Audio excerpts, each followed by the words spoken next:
Pokoke kula warai iki sampean nak ketemu Allah ben selamat niku kula jamin lah. Nah ilmu kula ni orisinil. Allah niku gak ada adat, gak ada sunnah lah dalam bahasa Quran. Perkara iku ana alamate. Dadi misale ana mendung, alamate napa? Udan. Terus Allah niku nggih damel sistem. Misale huwallazi ja'ala syamsa diya awal qamara nura wa qaddarahu manazila li ta'lamu adadas sinina napa wal hisab. Sehingga di sistem itu kita tahu musim hujan itu misalnya musim ini. Kalau musim kemarau ini posisi bintang pas di sini. Sehingga wong Jawa sing goblok lah roh iki musim hujan iki musim kemarau. Kalau ahli hisab, ahli astronomi ngerti kalau matahari di sini berarti musim ini, kalau matahari di sini musim ini. Begitu juga musim panas, musim gugur macam-macam. Itu kita tahu, itu sunnahnya Allah dan itu yang bikin Allah, kita tahu. Tapi sekali ada hujan kok kamu bilang begini, wajar udan deres wong rendeng. Itu Allah tersinggung karena kamu nganggep udan itu jasane rendeng, ora jasane pangeran. Kayak repot ngadepi pangeran. Ya memang begitu. Karena inginnya Allah manusia itu punya dua kecerdasan. Kecerdasan yang diciptakan nubuwah yaitu akidah dan kecerdasan yang diciptakan sains yaitu pengetahuan. Itu inginnya Allah. Jika menyangkut hisab dan ru'yah yang diperdebatkan oleh Muhammadiyah itu sebetulnya juga masalah sepele. Masalah sepele itu begini. Siapa sih yang mungkiri hisab? Wong hisab itu ya nasib pangeran li ta'lamu adadas sinina wal hisab. Siapa sih yang mungkiri ru'yah? Wong ru'yah itu hadis sahih. Yasumu li ru'yati wa aftiru li ru'yati. Fa in humma 'alaikum fa akmilu iddata sa'ban salasina yauman. Jika kamu ragu ya ikmal. Ikmal itu menjadi 30 hari. Sekarang sampean saya tanya, ikmal 30 hari itu dari hisab apa ru'yah? Hisab kan namanya ikmal itu pakai saiki wis 29, nak kepen ikmal 30. Lho ikmal itu ru'yah ta hisab? Hisab. Jadi apa susahnya sih pakai dua ilmu itu? Tapi sekarang jadi politik identitas. Pokoknya kalau ru'yah itu NU, kalau hisab itu Muhammadiyah. Terus dijak goblok bareng kan kita. Mulane susah jadi ulama itu. Mergo dijak goblok nih lho. Ya sama seperti kunut ndak kunut. Saya Muhammadiyah itu lahir tahun 1912, NU 1926. Orang tahu semua sebelum itu zaman Madzhabul Arba'ah Abu Hanifah itu ndak kunut, Imam Syafi'i kunut. Terus kamu bilang Syafi'i NU Abu Hanifah Muhammadiyah. Memangnya Imam Syafi'i tahu Rois Am? Jadi kita yang ulama itu biasa saja karena melihat Imam Syafi'i itu kunut, Abu Hanifah tidak kunut. Tahu-tahu sekarang jadi politik identitas kalau kunut itu NU tidak kunut Muhammadiyah. Memangnya Imam Syafi'i tahu dadi Rois Am ning PBNU sing liwat ahwan kan mboten ate. Jadi kalau ulama itu lebih sederhana cara berpikir. Ya sudah, hisab itu ya ilmunya Allah, ru'yah ya ilmunya Allah. Jadi misalnya dagang dihitung, kalau dihitung itu rasional berarti sain. Kalau tidak dihitung kok berarti jenenge kejutan ya enggak, kita pernah ngalami kita pernah ngalami dua-duanya kan. Dihitung ya pernah laba, kejutan ya pernah. Musim sulit dagang rugi ya biasa, kecengklok rugi kebodhon biasa sama pernah. Anggap aja kalau rutin namanya sain sesuai hitungan pengetahuan. Kalau model ngono kejutannya selesai kan? Kok dibenturkan? Kejutan sama rutin itu absolut mana? Akurat mana? Ya ngajak goblok bareng. Paham ki biasa mawon wong sing seneng ilmu tuh ben biasa roh iku, roh dojo ben. Ya ben biasa. Nah sekarang itu usum, anti ilmu itu usum. Yang usum sekarang itu politik nopo identitas.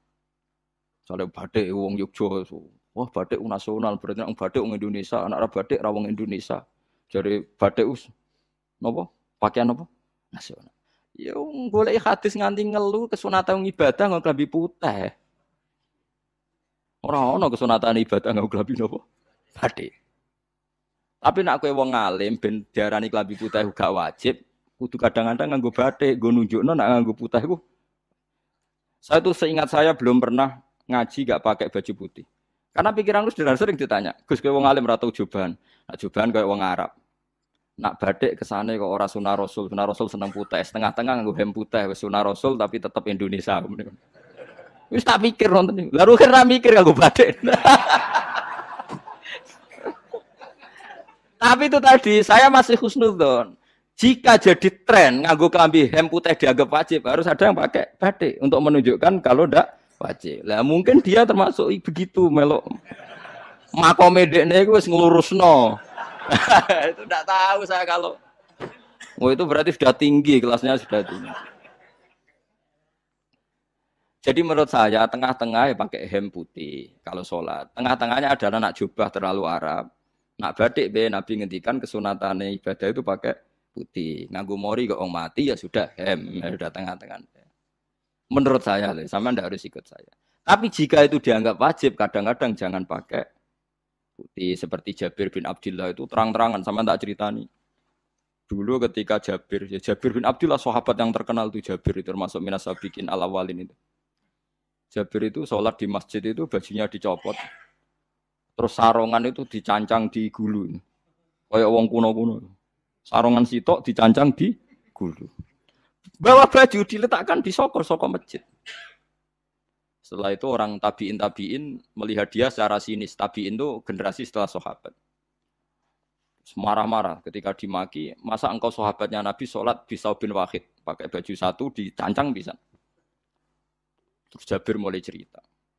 Kamu jangan bilang pakai serban itu sunat. Kamu jangan bilang pakai jubah sunat. Bagaimanapun menjadi sunat karena kamu punya. Sehingga kamu bilang sunat karena kamu punya. Dulu kita zaman Rasulullah masih hidup. Kita semua itu tidak punya baju. Punyanya satu. Sehingga Nabi tidak berani mensunatkan pakai baju dua kesunatan serban. Karena kita hanya punya pakai baju satu. Kita harus mikir bagaimanapun di antara kesunatan itu karena kita mampu. Setelah tidak mampu, tidak ada sunat. Terus Jabir mulai marah-marah, termasuk yang diceritakan. Kalau kamu bungkus orang mati gimana? Ya tak bungkus utuh sampai sikil bedasi raketok. Ya kan ya, nah ini yang mati dibungkus sempurna tuh.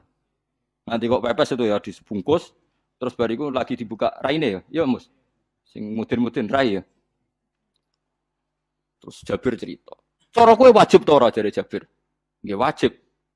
Ya wajib mergo iso. Terus dia cerita, dulu Sayyid Hamzah dulu bapak saya Abdullah Jabir bin Abdullah. Itu saking enggak adanya baju. Itu nak ditutup sirahe mbek sarong, mboten kafan. Iku ketok sikile. Nak ditutup sikile ketok sirahe. Akhirnya domatur Kanjeng Nabi kon nutupi sirah waj'al ala rijlihi sayan min idkhirin. Akhirnya sing sikile ditutup suket. Saking gak anane baju. Kowe saiki Islam wis jaya kecangkeman sithik-sithik muni sunat wis dimaki-maki mbek Jabir. Wis meneng jare. Terus terakhir ngendikan ngene.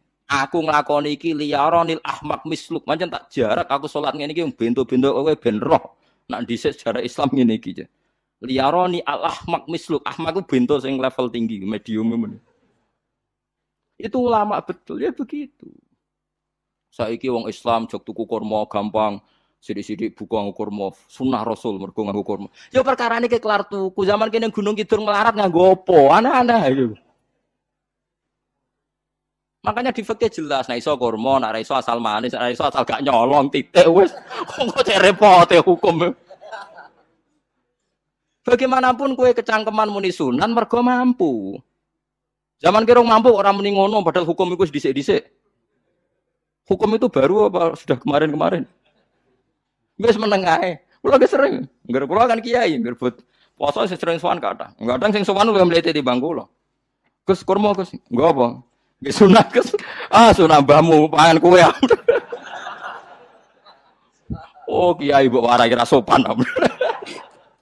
Aku nak buka aku tegan amne. Wah aneh-aneh ya amne. Amun sunah dia ora usah kecangkeman. Lagi buka kurma pirang tahun, lebih kali tahun Gus. Umur piro? 40 Gus. 38 tahun gak anggo sunah lagi 2 tahun gegere gak karuan. Biasa saja. Dulu Nabi itu ya biasa. Nabi kalau zaman ngendikan yang ngeper sampai 4 kali. Kalau gak mampu ini, kalau gak mampu ini. Nabi kalau ngendikan ya gitu sampai diulang-ulang. Karena Nabi tahu tidak semua umatnya gampang mendapatkan itu. Misalnya kafaroh puasa 2 bulan nuntut, kalau tidak bisa ngasih makan orang miskin sekian, kalau tidak bisa gini sampai